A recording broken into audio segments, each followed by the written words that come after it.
Welcome to this explainer. Today, we're unpacking Papa John's Q1 2026 financial results, decoding their massive enterprise transformation plan, and looking at the red flags credit agencies are waving right now. Whether you're actively investing or just a fan of grabbing a slice, you really need to hear this. We're strictly diving into the numbers, the strategic pivots, and the hard, objective analysis from the broader market to see exactly where this iconic pizza brand stands today. Let's get right into it. Okay, so let's kick things off with a pretty stark number, 300.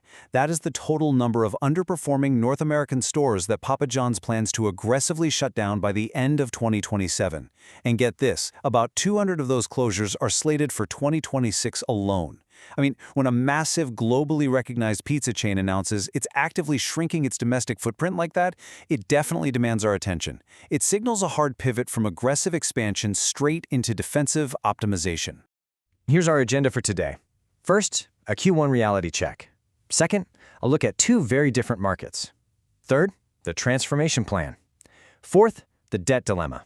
And finally, looking ahead to 2027. Moving right into Section 1, the Q1 reality check. We're looking at a pretty tough start to 2026. So looking at Q1 2026 compared to the same time in 2025, total revenue dropped nearly 8% down to $478.6 million. And, this top-line squeeze just dragged down profitability across the whole board.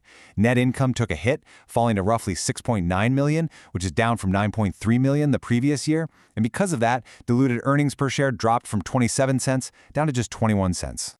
Now, why the massive drop? Well, this wasn't just some random blip on the radar. It really reflects a targeted squeeze on the entire business. Papa John's is trying to navigate a super cautious consumer environment right now. People are tightening their belts, and the quick service restaurant space, the QSR marketplace, has responded by becoming incredibly promotional. Basically, Papa John's is facing intense competition from rivals who are just slashing prices and offering steep discounts to win over diners, which has led to a really noticeable drop in transaction volumes. Add to that the fact that they refranchised 85 domestic locations at the end of 2025, and well, you've got a perfect storm for revenue contraction. Let's move to Section 2, a tale of two markets. We're going to see how domestic and international are acting as two totally different operational environments for the brand. Check out the stark contrast in performance here. Over in North America, comparable sales just plummeted by 6.4%. That breaks down to a 5.2% drop at company-owned spots and a 6.7% drop at franchise locations. But look over at the right side. International comparable sales actually grew by 3.6%. In fact, as CEO Todd Penegor pointed out, this marks a really impressive 6th consecutive quarter of positive international growth. So things look great overseas, right? Well, here's the crucial catch. It's all about how these two markets blend into the overall global picture.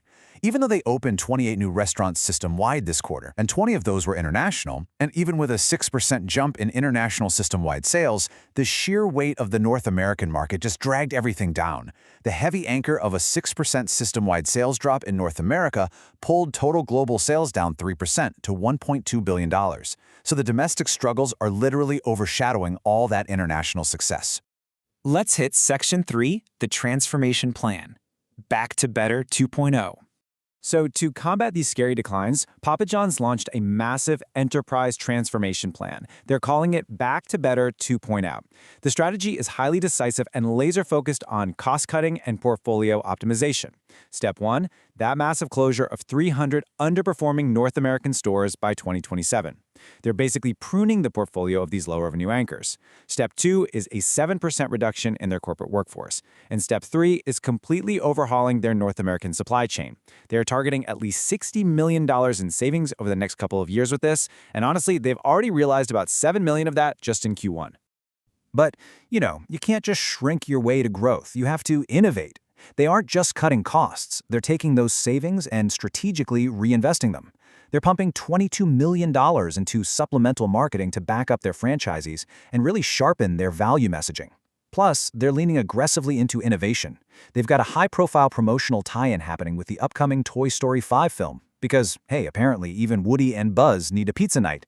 And on the tech side, they're elevating the digital experience by testing a Google Gemini AI ordering agent.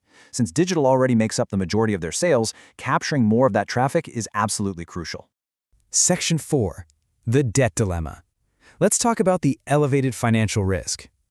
Now, before we look at how the credit rating agencies are treating Papa John's, we need to do a quick refresher on debt to EBITDA leverage.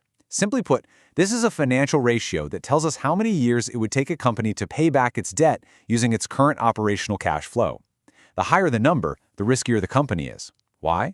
Because a heavier debt burden leaves practically zero room for error if things go south.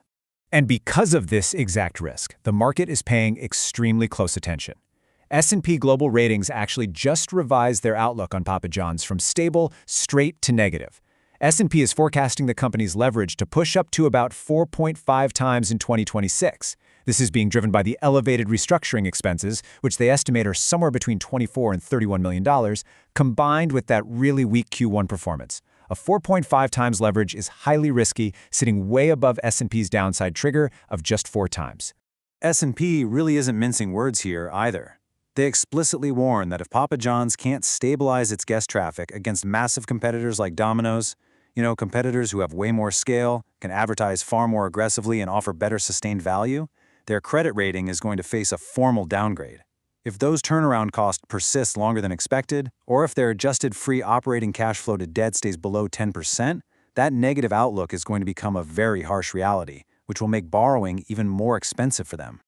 Moving to our final part, Section 5, looking ahead to 2027, the path to recovery. So credit analysts generally agree that 2026 is going to be what they call the trough year. This is the year where the company just absorbs the heaviest financial blows. We're talking accruing severance and consulting costs, paying supplemental marketing out of pocket, and executing roughly 200 of those store closures. It's going to be rough. But the forecasts suggest that if they can weather this trough, 2027 could be the recovery year.